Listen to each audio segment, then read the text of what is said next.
Target exam only पर आप सभी का स्वागत है। अच्छा, कभी सोचा है कि इस धरती पर इतने अलग अलग तरह के जीव जंतु कैसे हैं? मतलब एक छोटे से कीड़े से लेकर एक विशाल व्हेल तक, ये सब कैसे बना? आज हम जीवन की इसी कमाल की कहानी को समझने वाले हैं।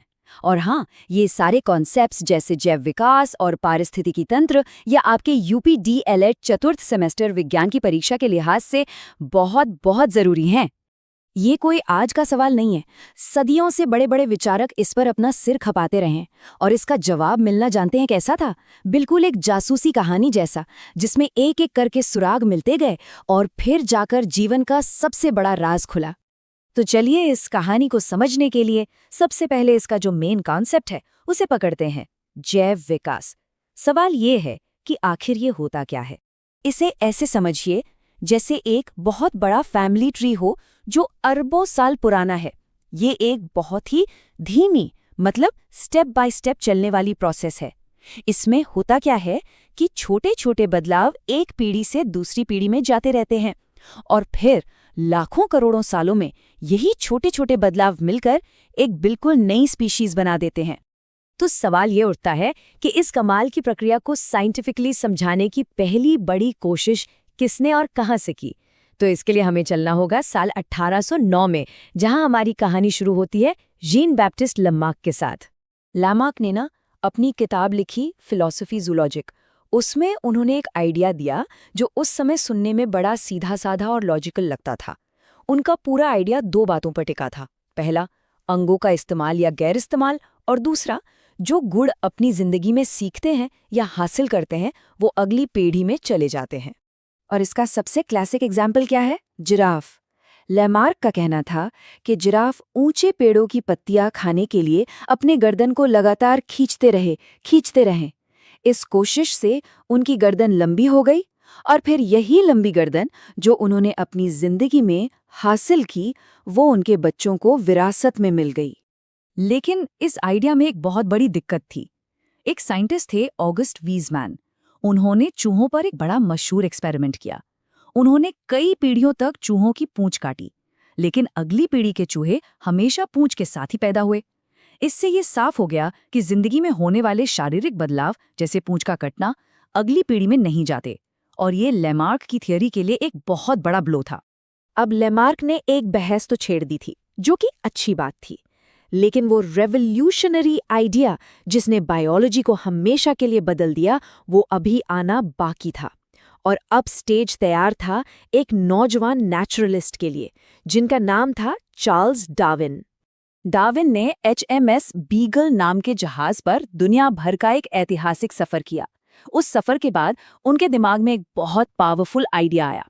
फिर 1859 में उन्होंने अपनी जबरदस्त किताब on the origin of species publish की और दुनिया को एक नए कॉन्सेप्ट से मिलवाया, नेचुरल सिलेक्शन, यानी प्राकृतिक चयन। डार्विन की पूरी थ्योरी नेचर के 5 सिंपल ऑब्जर्वेशंस पर टिकी है। जब इन सबको एक साथ रखकर देखते हैं तो एवोल्यूशन का एक जबरदस्त मैकेनिज्म सामने आता है। देखिए, जीव जरूरत से ज्यादा बच्चे पैदा करते हैं, इससे जीने के लिए संघर्ष होता है। सब एक जैसे नहीं होते, उनमें वेरिएशंस होती हैं। इसका मतलब कुछ जीव माहौल में दूसरों से बेहतर ढल जाते हैं और वक्त के साथ बस वही फिटेस्ट जीव बचते हैं और आगे चलकर नई प्रजातियों को जन्म देते हैं। तो अब हमारे सामने दो बड़े आइडियाज हैं, दोनों एक ही सवाल का जवाब देने की कोशिश कर रहे हैं। तो क्यों ना इन दोनों थ्योरीज को आमने सामने रखकर कंपेयर किया जाए? आइए देखते हैं। ये जो कंपैरिजन है ये इनके सोचने के तरीके में जमीन आसमान का फर्क दिखाता है।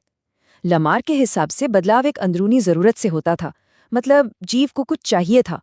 लेकिन डार्विन के लिए बदलाव रैंडम था, मतलब बस हो जाता था और फिर माहौल तय करता था कि कौन सा बदलाव फायदेमंद है और कौन सा नहीं। ये सोच में एक बहुत ही बड़ा क्रांतिकारी बदलाव था। अच्छा, इवोल्यूशन ने हमें एक्टर्स के बारे में तो बता दिया, पर ये एक्टर्स परफॉर्म कहाँ करते हैं? इनका स्टेज क्या है? तो चलिए अब उस बड़े स्टेज की बात करते हैं जहां ये सारी जिंदगी एक दूसरे से इंटरैक्ट करती है, यानी पारिस्थितिकी तंत्र या इकोसिस्टम। देखिए, एक इकोसिस्टम सिर्फ जिंदा चीजों का झुंड नहीं है, बल्कि ये एक डायनामिक सिस्टम है।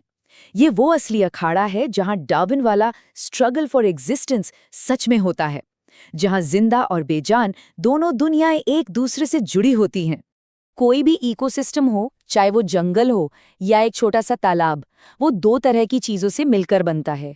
एक तो है जैविक यानी लिविंग कंपोनेंट्स, जैसे पेड़ पौधे, जानवर, फंगस, और दूसरे हैं अजैविक यानी नॉन लिविंग कंपोनेंट्स, जैसे धूप, पानी, मिट्टी और तापमान।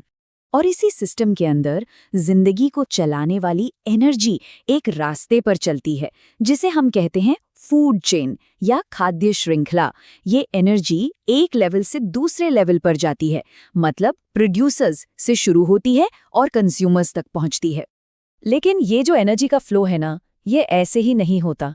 एक बड़ा ही सिंपल सा नियम है जो इसे कंट्रोल करता है, और यही नियम हमें बताता है कि नेचर का स्ट्रक्चर जैसा है वैसा क्यों है। एक बात और, पानी या कार्बन जैसी चीजें तो रिसाइकल होती रहती हैं, एक सर्कल में घूमती हैं, पर एनर्जी का मामला अलग है। इकोसिस्टम में एनर्जी का फ्लो एक वन वे स्ट्रीट जैसा है। ये सूरज से आती है, पौधे इसे पकड़ते हैं, फिर ये फूड चेन में आगे बढ़ती जाती है, पर ये कभी वापस नहीं लौटती। और यहाँ एक हैरान करने वाली बात है, हर एक स्टेप पर ज्यादातर एनर्जी वेस्ट हो जाती है। इसे लिंडमैन का 10% रूल कहते हैं। इसका सीधा सा मतलब है कि एक लेवल से अगले लेवल पर सिर्फ 10% एनर्जी ही पहुंच पाती है, बाकी की 90% एनर्जी तो हीट बनकर उड़ जाती है। और इसी से ये जबरदस्त बात समझ में आती है कि किसी भी इकोसिस्टम में शिकारियों से ज्यादा शिकार क्यों होते हैं। मतलब कभी सोचा है कि जंगल में शेरों के मुकाबले ज़ेब्रा या हिरण इतने ज्यादा क्यों होते हैं? जवाब है यही 10% का नियम, क्योंकि फूड चेन में ऊपर जाते जाते इतनी एनर्जी बचती ही नहीं है कि वो ज्यादा शिकारियों को सपोर्ट कर सके। तो मुद्दा ये है कि ये दोनों ही फील्ड, इवोल्यूशन और इकोलॉजी, एक ही सिक्के के दो पहलू हैं। इवोल्यूशन हमें बताता है कि जिंदगी में इतनी वैरायटी कैसे आई, और इकोलॉजी हमें समझाती है कि ये अलग अलग तरह की जिंदगी एक दूसरे से कैसे जुड़ी हुई है। तो ये जो प्रिंसिपल्स हैं, ये सिर्फ हमें पास्ट के बारे में नहीं बताते, ये एक आईने की तरह हैं जो हमारा आज और हमारा आने वाला कल भी दिखाते हैं। अब जब हम ये जानते हैं कि जिंदगी कैसे इवॉल्व होती है और कैसे एक दूसरे पे डिपेंड करती है, तो इस ग्रह को संभालने में हमारी क्या भूमिका बनती है? जिंदगी की कहानी का अगला चैप्टर अब हम ही लिखेंगे।